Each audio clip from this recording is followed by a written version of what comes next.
In recognition of Black History Month, we're spotlighting 3 attorneys from within our various practice groups through our podcast series, Celebrating Black Voices at BakerHostetler. As we learn more about these attorneys, we will also discuss top issues and changes in their respective area of law and how they are making strides in their practices. I'm Amy Cotman, and you're listening to Baker Hosts.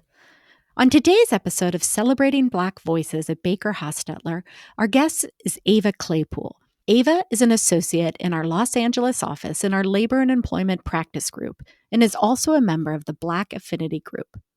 Welcome to the show, Ava. Hi, thanks. Happy to be here. Ava, to begin, could you tell us what drew you to focus your practice on labor and employment? Yeah, it was not intentional. I kind of fell into it.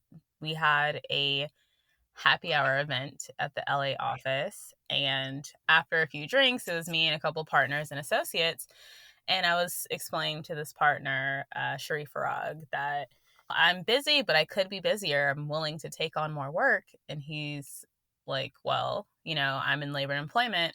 We have work, but, we're not really good at sharing associates. So if you want work, I can give it to you, but, it's going to be a lot. And sure enough, I think within months, it was probably like 90% of the work that I had. And I found that I liked it a lot, actually. I thought the single plaintiff cases were the perfect mixture of the drafting and disputes that I liked in typical litigation, but on a much faster timeline and with a lot of more interesting facts, to me at least.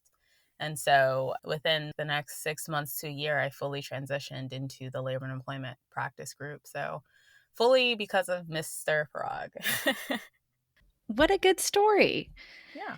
Ava, giving back to the community is an important aspect of BakerHostetler. Are you involved in any initiatives to help raise awareness in the community or support diverse talent in your area of practice? Well, yeah, so I'm both on the hiring committee and I'm the vice chair of the diversity committee in the LA office. So, with the hiring committee, I'm able to go out to local law schools and speak directly with diverse talent, which is nice. We do a lot of tabling events. And then I also am able to interview a lot of diverse talent just during OCI, which is great. I like to be able to tell them my story and hear those stories too. And on the diversity committee, we actually recently created a new outreach subcommittee so that we can focus solely on reaching out to diverse talent in the community. So it's something that's really important to me. Absolutely.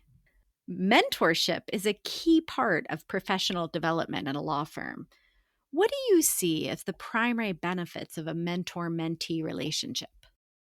So I've had really great mentors throughout my career. I clerked, so one of the judges that I clerk for, he's been a great mentor. He actually just called me yesterday. I mean, it's been years since I've clerked there, but we still have such a great relationship. And even now, Mr. Frog is my mentor at the firm.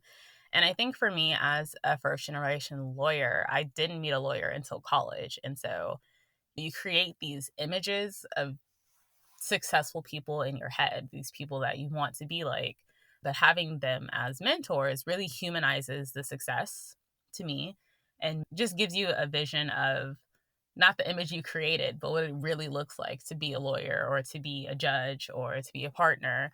And so for me, at least, that's the most important benefit in my mentee relationships. Ava, as one final question, I'd like to know what inspires you and what advice you can give to other up and coming lawyers. So I like to separate my inspirations into two buckets. So I have positive inspirations and then I have some kind of negative, I guess you would say, inspirations. So my positive inspiration for sure is my family. Like I said, I'm a first generation lawyer. And so for a lot of my older family members, they tell me, honestly, you're living out one of my wildest dreams. And so hearing that inspires me. My parents inspire me, my siblings. I mean, just having people in your corner inspires me to know, like, I can do this. They believe I can do this, and I'm doing it for them. And honestly, I kind of inspire myself. I think looking back on all of the roadblocks and obstacles I've had to go through to get here is inspiring to know, okay, I got through that. So whatever it is that I'm struggling with now, I am sure I can get over it as well. And then, of course, people who have come before me, the Thurgood Marshalls, Michelle Obama is probably my biggest, at least legal inspiration. I love her and I want to be just like her. And then negative inspiration is just people who have told me that I couldn't do it, or that I shouldn't be a lawyer. I couldn't be a lawyer. I couldn't get to big law, or whatever it is. It inspires me to just keep going. It's just, pure spite, honestly.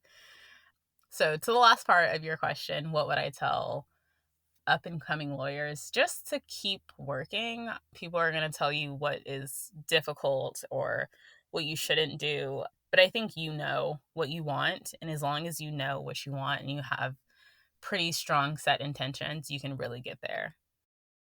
Well, Ava, you and certainly your story is an inspiration to us. Thank you.